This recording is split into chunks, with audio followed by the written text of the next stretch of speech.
Aujourd'hui, on va parler vrai sur Airbnb en 2025. Oubliez les vidéos qui vous vendent du rêve. Je vais vous montrer pourquoi c'est plus dur que jamais d'être hôte sur Airbnb.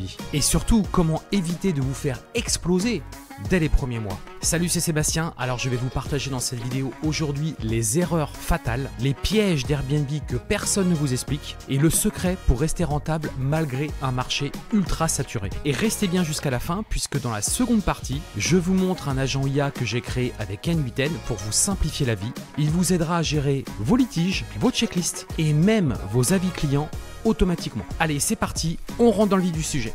Allez, avant de commencer, je vais t'inviter à t'abonner à cette chaîne YouTube. Si tu ne l'as pas encore fait, abonne-toi dès maintenant. C'est très simple, tu vas découvrir un bouton s'abonner, tu actives la petite clochette et comme ça, tu reçois entre 1 et 2 fois par semaine des vidéos où je te parle de business justement sur Airbnb ou comment tout simplement mieux performer sur cette plateforme. Moi aujourd'hui, j'ai pu obtenir ma liberté financière grâce à 2 business principaux que j'ai lancés il y a plus de 10 ans maintenant. C'est la sous-location professionnelle et immobilière et la conciergerie d'appartements.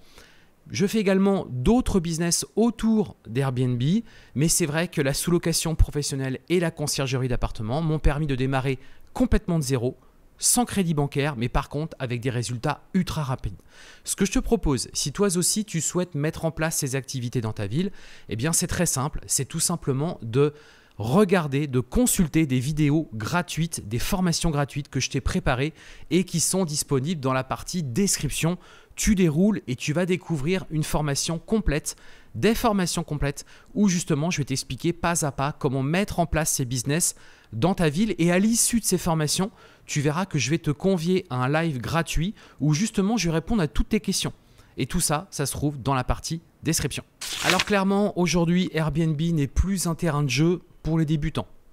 Si aujourd'hui tu es débutant, tu te lances pour la toute première fois, je t'invite franchement à te faire accompagner, à prendre des formations, bref, à rentrer sur ce marché avec un minimum de connaissances et tu vas comprendre pourquoi dans cette vidéo puisque il y a des domaines justement où Airbnb est vraiment très exigeant aujourd'hui et aujourd'hui Airbnb est devenu plus strict, plus compétitif et il est beaucoup moins indulgent qu'auparavant. Les années précédentes, c'était, j'ai envie de te dire, même il y a plus de 10 ans de cela, il y a 15 ans de cela, honnêtement, il suffisait de prendre ses photos, de rédiger son annonce et c'était parti. Et plus les années passent, plus forcément il y a de la concurrence et Airbnb devient de plus en plus strict sur ce qui se passe sur cette plateforme puisqu'il sait qu'il a beaucoup de hôtes qui souhaitent se lancer sur ce business, qui est un business juteux, comme moi j'ai pu le faire et comme je le fais encore aujourd'hui. Mais aujourd'hui, forcément, il y a beaucoup d'offres sur le marché et la demande, Airbnb cherche justement à se rapprocher de l'excellence en sélectionnant énormément les hôtes avec qui il va travailler pour pouvoir fidéliser des clients qui aujourd'hui recherchent sur cette plateforme des logements à louer. Et bien entendu, en ligne de mire, il a son principal concurrent qui est Booking. Mais ça, je t'apprends rien. Si tu me suis sur YouTube, déjà tout ça, tu connais.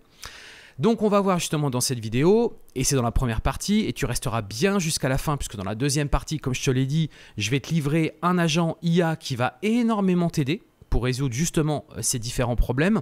Mais déjà dans la première partie, on va poser le contexte et justement, on va voir les domaines justement où Airbnb est vraiment le plus exigeant. Donc, on va commencer par le premier, c'est déjà les avis négatifs.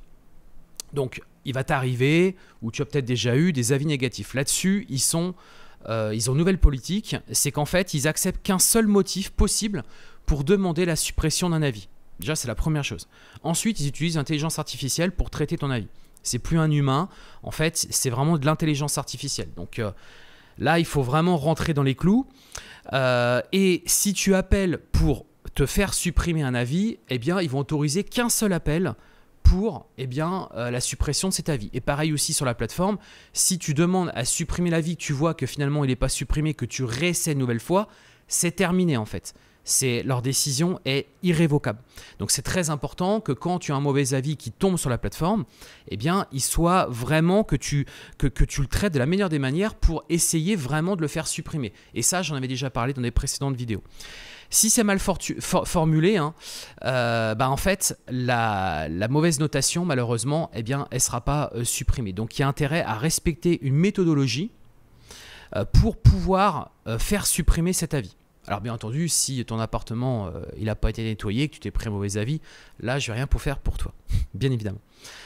Donc auparavant, effectivement, on pouvait lancer de nombreux appels, on pouvait rappeler plusieurs fois, etc. dans l'espoir de trouver quelqu'un qui allait pouvoir prendre au sérieux notre demande. Et aujourd'hui, c'est clairement plus le cas. Donc, forcément que ça va favoriser les invités malhonnêtes, hein, et par contre, ça va punir les hôtes qui sont inexpérimentés. Si tu es débutant, que tu arrives sur la plateforme, que tu fais des boulettes, que tu ne sais pas comment gérer ces problématiques, eh ben, je peux t'assurer que en fait, ton annonce va disparaître dans les mois. C'est-à-dire que tu vas rentrer sur la plateforme le mois M et le mois M+3, tu n'es déjà plus là. Pour faire simple, c'est ça qui va se passer. Et ça, c'est les débutants. Hein. Donc, c'est pour ça qu'aujourd'hui, ce business peut pas, à mon sens, tu peux pas te lancer comme ça sur un coup de tête parce que tu as trouvé un appartement sous location, parce que tu as lancé un investissement IMO, tu dis je vais faire du Airbnb, je vais faire de l'argent. Non, je te le dis, ça ne marchera pas. Dans les mois qui viennent, dans l'année qui vient, tu seras plus présent. Parce qu'en fait, tu n'auras pas compris l'algorithme, comment il fonctionne Airbnb et comment eux, aujourd'hui, ils se comportent face à nous en fait. Ensuite, on a le centre de résolution et litiges de paiement. Alors là, il y a autre chose qu'il faut savoir. Aujourd'hui, Airbnb peut refuser, écoutez bien, peut refuser de couvrir les dommages dans le logement si une étape est mal faite et même si cette étape n'est pas exigée dans les conditions officielles. Donc, il est très important que vous suiviez étape par étape la procédure Airbnb pour demander à être dédommagé si par exemple il y a eu un problème dans votre logement. En fait, ce qu'il faut vraiment que vous fassiez, et ça c'est super important, c'est que vous contactiez vraiment le locataire avant d'avoir recours à cette demande d'indemnisation. Pour vous te donner une petite anecdote très simple, j'ai quelqu'un dans ma formation qui a usé un petit peu de manière importante l'appel. En plus de ça, il a essayé vraiment d'orienter sa demande pour qu'en fait elle soit validée. Ils lui ont fermé son compte parce qu'il a fait une demande pour couvrir les dommages. Il a fait appel à l'assurance Airbnb. Donc aujourd'hui, il faut faire super attention. Donc déjà, quelque chose que... Et ça, c'est écrit nulle part, hein, ce que je vais te dire là. Je te le dis là en vrai parce que c'est une expérience qui a été vécue, qu'on m'a remontée. C'est qu'une personne, en fait, n'a pas demandé au voyageur de lui rembourser en fait, les dommages qu'il y avait eu dans le logement. Et donc, en fait, mécaniquement, il y a un problème. Il n'a même pas contacté le voyageur. Il a directement déclenché l'appel en fait, de l'assurance. Eh bien, ils lui ont refusé Airbnb parce qu'ils ont dit « Non mais attendez, vous auriez pu déjà essayer de voir avec le voyageur, vous arranger avec lui avant d'avoir recours à ça. » Et ça, c'est écrit nulle part. Tu vas me dire « Attends, s'ils inventent des trucs, comment on peut être vraiment dans la course par rapport à ça ?» Moi, aujourd'hui, ce que je vois, c'est que Airbnb tente, mine de rien, plus ou moins de manipuler un petit peu les hôtes. Et en fait, l'objectif, c'est d'aller très vite. Et l'objectif, c'est de fermer rapidement tous les dossiers. D'ailleurs, vous verrez, ils vous relancent assez fréquemment. Et ils vous disent, oui, je serai présent demain, je reprends le dossier demain. Vous verrez ça. Et demain, il y a intérêt à répondre. Hein. S'il n'y a pas eu de réponse entre le moment où eux, ils ont arrêté de travailler, parce qu'en fait, c'est des agents qui se connectent de telle heure à telle heure, c'est des indépendants en fait. Hein. Ils se connectent de telle heure à telle heure, puis quand ils ont fini de travailler, ils vont dire bon je reprends le dossier demain. D'ailleurs, ils te le disent, hein, parce que là j'arrête de travailler pour aujourd'hui. Répondez-moi pendant ce laps de temps. Si tu réponds pas, le lendemain ils reprennent le dossier, clac, terminé, c'est fini. Donc il y a intérêt à vraiment être d'équerre et ils essaient de trouver des moyens pour que l'assurance ne se déclenche pas. Donc vraiment, sois rigoureux. Respecte les règles, mais on voit bien ici dans l'exemple que je viens de te donner que là c'est une règle que j'ai vue nulle part puisque c'est écrit nulle part qu'il fallait d'abord contacter le voyageur pour ensuite déclencher la caution. Mais eux ils sont partis du principe qu'on aurait dû quand même mine de rien informer le voyageur avant de faire ça. Bon. Donc il faut maîtriser le système à la perfection aujourd'hui, hein. C'est ça qu'en fait on en déduit, il faut maîtriser Airbnb à la perfection et ce dès le début hein, pour ne pas se faire piéger. Si tu te lances en débutant et que tu ne maîtrises pas tout ça, je te dis, tu es voué malheureusement à disparaître très rapidement. Ensuite, un autre point, ça je pense que tu le maîtrises très bien, enfin tu l'as très bien compris, c'est le ménage. Alors là, c'est encore plus sensible que les litiges. Là, le ménage, ça devient vraiment un sujet très sérieux. très sérieux. Donc les plaintes qu'on a le plus souvent, ça va être les cheveux troués dans le lit, la propreté perçue, Donc par exemple, ça va être le sol il est collant, c'est des choses comme ça. Et les odeurs. Il y a aussi les odeurs. Alors là, pour moi, il y a vraiment, je suis désolé, tu as une conciergerie où tu fais de la sous-loc, ou tu fais de l'investissement IMO et que tu fais du Airbnb, il faut absolument que tu formes ton personnel de ménage vraiment il faut vraiment qu'il soit formé, quoi. Tu ne peux pas le lancer comme ça sur le terrain, c'est pas possible. Tu ne peux pas lancer quelqu'un qui démarre dans le ménage, c'est pas possible.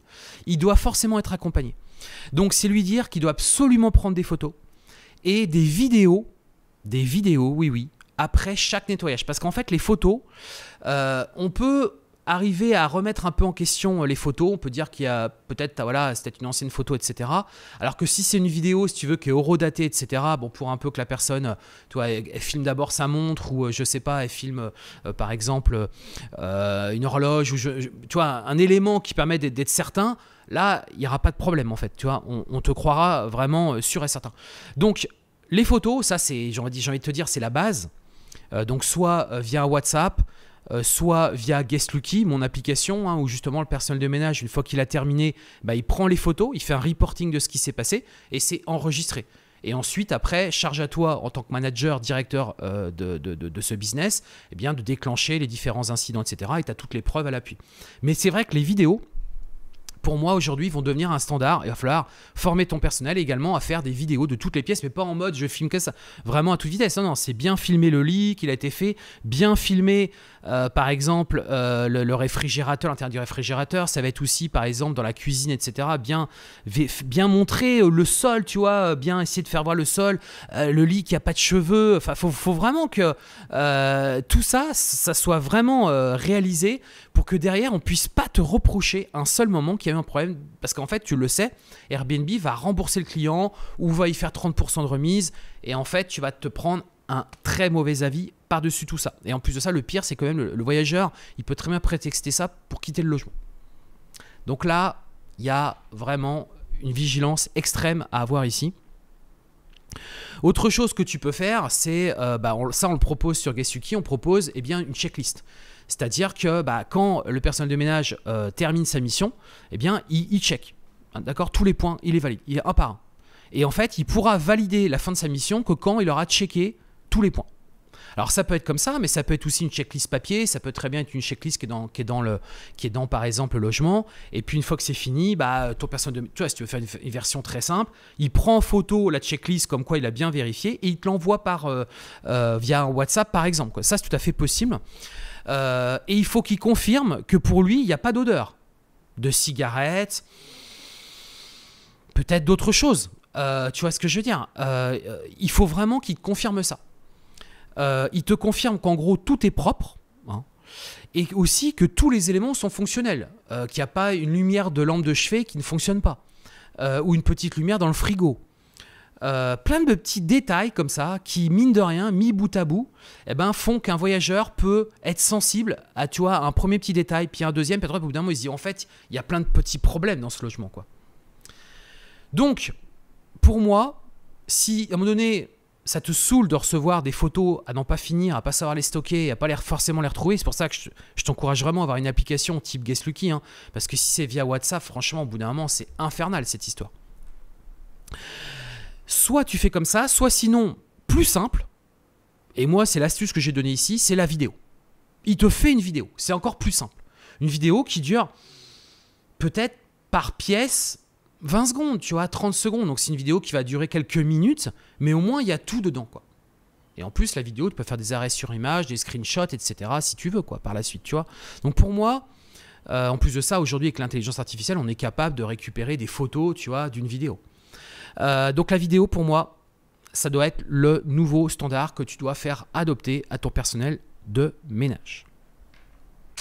Ensuite, on arrive au design, hein. Donc bien entendu que l'expérience, comme on dit, hein, l'expérience dans le logement, la qualité du logement, le design, la déco, etc., c'est effectivement la clé du succès. C'est ce qui va permettre de générer plus de chiffre d'affaires, c'est évident. Mais en fait, c'est un peu plus complexe que ça aujourd'hui. C'est un peu plus complexe. Pourquoi ? Parce qu'en fait, de nombreux investisseurs ou nombreuses personnes comme moi ou comme vous qui vous êtes lancés dans ce business de sous-location par exemple, bah, on a compris, hein, que tout le monde l'a compris, que bah, il fallait faire des logements super bien soignés, belle déco, etc., faire vivre des expériences, ça on l'a tous compris, quoi. Et effectivement, à un moment donné, il y avait beaucoup de logements qui étaient vraiment pourris versus des beaux logements. Et donc, bah, nous, quand on arrivait, on se plaçait en mode, on met un logement de ouf, et donc forcément, on venait grappiller toutes les parts de marché des autres. Oui. Donc ça a été... donc effectivement, nos logements ont été favorisés pendant très longtemps dans l'algorithme Airbnb parce qu'ils avaient un beau design, etc. Et donc du coup, bah, tout ce qui était petit hôte, hein, qui avait des petits logements basiques, hein, vraiment des logements, tu vois, qui n'avaient pas une déco particulière, bah, eux, ils se sont vus chuter dans l'algorithme et finalement, ils prenaient de moins en moins de réservations. Mais aujourd'hui, le problème, c'est que le vent il est en train de tourner. Aujourd'hui, Airbnb va donner bien plus de poids à des avis positifs et à une expérience utilisateur qu'à la décoration. Et quand je dis expérience, ce n'est pas expérience dans le logement en termes de je fais un logement thématique, etc. Ce n'est pas ça que je suis en train de dire. Ce que je suis en train de dire, c'est dans l'expérience vécue par rapport à, on va dire, avec le hôte, donc toi, mais on va dire dans la relation qu'il y a eu entre toi et le voyageur. Et donc, ça va s'en ressentir sur les avis. Donc aujourd'hui, les avis, franchement, ça devient... Alors, à une époque, c'était important, hein, mais en fait, il y avait d'autres facteurs qui avaient plus de poids dans l'algorithme. Aujourd'hui, ça y est. On est revenu sur les avis. Les avis sont vraiment... C'est ce qui va faire que ton annonce va performer mieux qu'une autre. Donc aujourd'hui, on arrive à cette première petite conclusion, puisqu'on va enchaîner sur la deuxième partie, on va passer sur mon écran, où je vais te présenter justement un agent IA qui va énormément t'aider pour faire ça. Aujourd'hui, en fait, l'algorithme va favoriser tous ceux qui ont beaucoup de bons avis, clairement. Pas de critique majeure sur l'annonce. Ils vont privilégier les hôtes super hosts, fiables, et réactif. Donc réactif au message, bien évidemment, mais réactif aussi au problème. Ils vont le mesurer, ça. Okay, fiabilité, c'est-à-dire que tu es fiable. Il y a un problème, tu le répares, le problème. Tu as trouvé la solution. Toi, le voyageur n'a pas eu besoin d'aller sur Airbnb pour déclencher un incident, etc., etc. Et autre chose aussi, il faut que tu arrives aujourd'hui à faire des offres qui correspondent à un public précis. Tu sais, on dit toujours c'est important d'avoir son avatar, d'avoir son persona.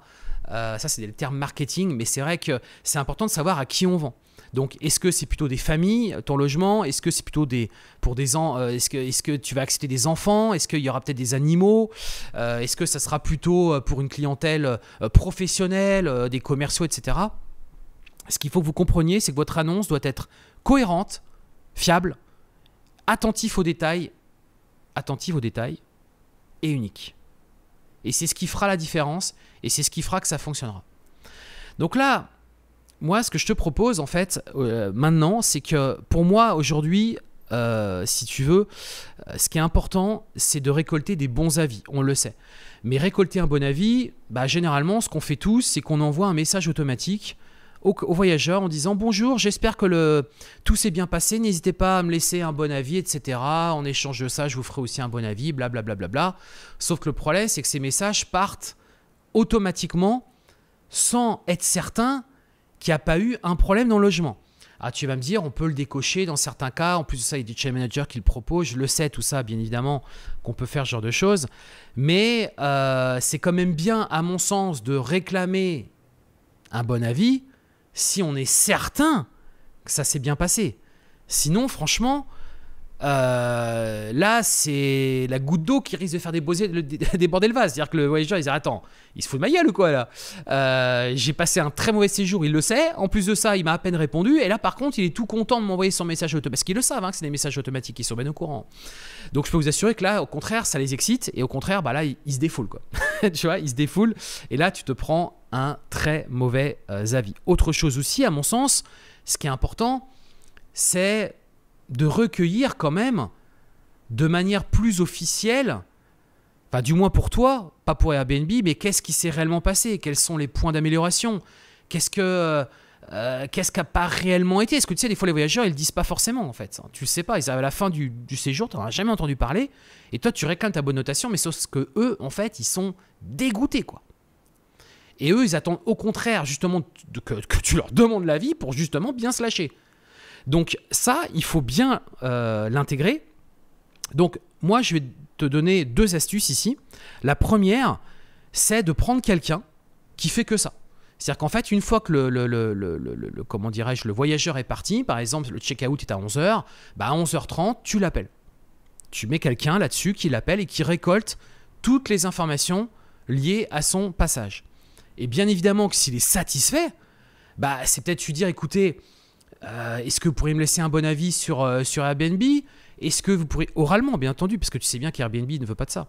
Est-ce que vous pourriez me laisser une bonne notation sur mon Google Business, tu vois ? Parce que l'idée, c'est, voilà, on le sait derrière, c'est une fois que ton Google Business tourne bien, c'est essayer de prendre des réservations en direct, mais ça, chut, on ne l'a pas dit. Donc tu vois, c'est ça en fait l'idée. Et là, ça peut être intéressant quand tu as par exemple au moins une dizaine de logements, de te dire, bah voilà, je prends quelqu'un, c'est son job en fait. Et là, tu peux, le payer. Moi, je pense qu'on n'est pas sur un budget très très cher, mais par contre, ça a vraiment son impact. Donc ça, c'est la première solution. Et la deuxième solution, et on arrive du coup à la deuxième partie de cette vidéo, c'est de passer par un agent IA qui va le faire pour toi. Et ce que je te propose, eh bien, à ce stade de cette vidéo, eh bien, c'est qu'on se retrouve dans une nouvelle vidéo qui est déjà disponible au moment où tu regardes cette vidéo, qui est disponible sur ma chaîne dédiée aux agents IA. Donc là, on va se terminer sur celle-ci et je te propose qu'on se retrouve sur la nouvelle. Je vais te mettre le lien, bien entendu, juste en dessous, dans la partie description. Tu vas sur ce lien et du coup, ça te permettra de découvrir justement qu'est-ce qu'on peut faire pour automatiser ça et pour pouvoir orienter le voyageur en fonction de s'il a été satisfait. On lui suggère bien évidemment de nous laisser une bonne notation. Au contraire, s'il n'a pas été satisfait, on va s'abstenir de lui demander. Mais par contre, on va essayer de récolter un maximum d'informations, les enregistrer et pourquoi pas même déclencher un appel avec toi, par exemple, s'il y a besoin de résoudre un problème et pourquoi pas aussi lui proposer un code réduction, tu vois, pour le rassurer. Voilà, donc ce que je te propose, eh bien, c'est qu'on se retrouve dans cette seconde partie, le lien en bas de cette vidéo.